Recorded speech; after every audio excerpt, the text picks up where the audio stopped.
And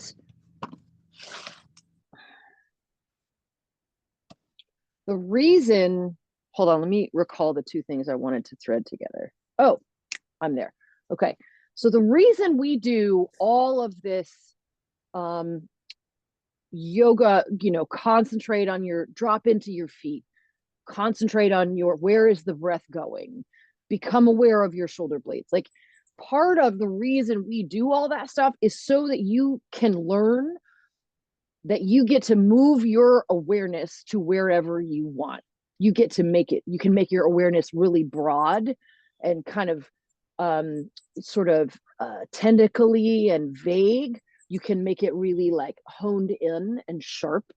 And so we use the yoga practice is this comprehensive system because not only are you moving, you're practicing moving your awareness around, but you get to kind of fine tune your body a little bit while you're doing it, right? So it's very two birds with one stone.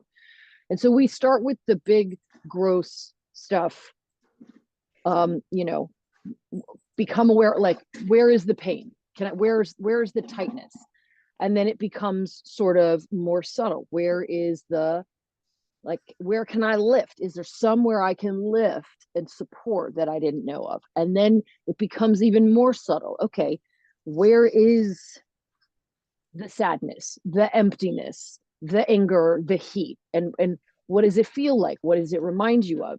And then so you get better and better at manipulating this really, vague, undescribable thing that is your awareness, so that eventually you can participate in your own life with the quality and location of the awareness that you want. So you can choose to look at a litter of puppies and see, well, those are puppy mill puppies, or you can look at a litter of puppies and just have the back of your skull go, puppet. You know what I mean? Like you can choose your life in that way.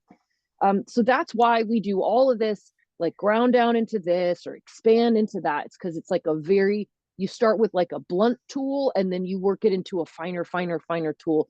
And that's how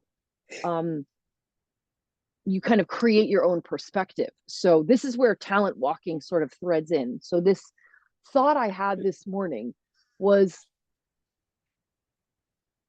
what would it take for my nervous system to be ready to feel safe with what I actually want? With, like, I kind of stumbled through that delivery, but what do I have to do to get my nervous system to feel ready to receive what it is I actually say I want? Like, because when there's nowhere for goodness to land, goodness doesn't land. You know that. You have that person in your life where you're like throwing everything you fucking can and it just skids off like it's like a greased pig, like if there's nowhere for abundance to land, abundance doesn't land.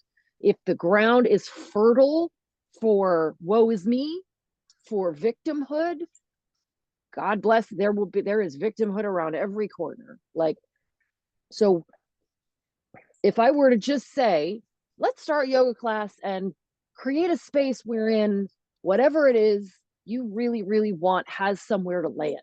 Like, that's a big ask for the beginning of a yoga. You'd be like, if I could do that, bitch, I wouldn't be at yoga. Like, but that's what we work towards. So we start with the gross and we work our way toward the subtle. So we're going to return to this at the end of class, but that's what, and it's a loop. Remember, loops can be broken or begun anywhere. That is the beautiful part of loops. So it can be begun by something as stupid as a puffy coat and a 30 Rock reference. And a week later, here I am in my own head, a little taller, because I have been saying talent walking to myself every single day because it's been so fucking cold. So thank you, polar vortex, for this little aha. But this is what we're going to come back to at the end of, so, and I feel I never like to drive nails in really hard, but Kevin Cardno, Catherine, you met Kevin, Alyssa, Kev has the worst Olympic journey story on the planet. They missed qualifying. The men's quad missed qualifying for the Olympics by 0.13 seconds. It was one Oh of my those God. races that no one, you have to wait for the photo to come back, and no one actually knew, and they missed that berth by 0.13 seconds. They lost to the Italians. It was horrible. And one of his boatmates posted sort of a self-deprecating like Instagram story, and Kevin reposted it this morning. And my comment was like, "This is painful. I don't even know how to react to this," because there's so much truth in it, and there's so much pain in it, and he's attempting to make it funny. Um, and I just wrote, and so I sent Kevin one of Suzanne's photos from. So I just got a new batch back from Sue's from Cartagena, and I sent him this photo of it's Kevin and all the ladies on a boat, because Kev was the only one that came on boat day, and I was like, here's you being Bob Barker basically, with a bunch of like bikini clad bimbos around. I mean, that's literally what it looks like. I was like, just in case you need to like laugh after that really depressing Instagram post. And he was like, you have to laugh, otherwise you cry. And I usually just say, yeah, totally, man, 100. But I could not resist this morning saying, laugh, yeah, and then work on your mental game so that shit never happens again. Because 0.13 seconds is a mental snag. That is not a physiology thing.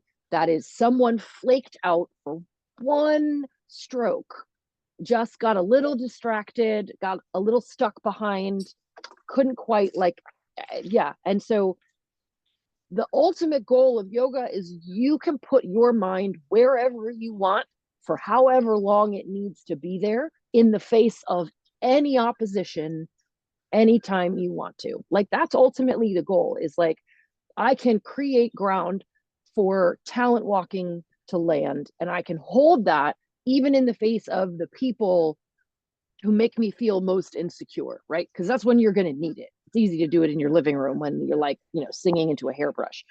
And so yeah, so those kind of things all sort of fell together this morning, and I wanted to share that with you.